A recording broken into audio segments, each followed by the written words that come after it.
তাদের উপরে শুধু দরদ পড়েই গেলাম, কিন্তু কিছু বুঝতে পারলাম না। একটা উদাহরণ দিচ্ছি, উদাহরণ যেমন যে ধরুন ইসলামপুর বাজারে একজন ব্যক্তি জীর্ণ শীর্ণ হয়ে প্রতিনিয়ত বসে থাকে, আর নসিপুর উত্তরপাড়া গ্রামবাসীর মধ্যে একজন ধরুন অফিসার, সে অফিসে ডক্টর সাহেব আসছেন,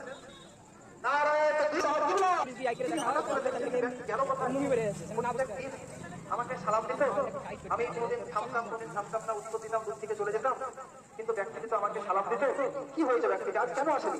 তিনি কিন্তু থেমে গেল। আমার পরে আশেপাশের মানুষকে জিজ্ঞাসা করছে, আচ্ছা এই জায়গায় যে একজন ব্যক্তি প্রতিনিয়ত বসে থাকতো আর আমাকে সালাম দিত, এই ব্যক্তিটি কি হয়েছে? তিনি বললেন যে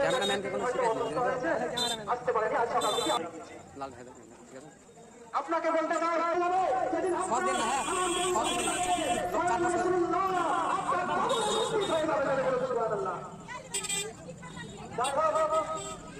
অনেক আলোচনা আপনাদের সঙ্গে রাখলাম সংক্ষিপ্ত সময়ের মধ্যে।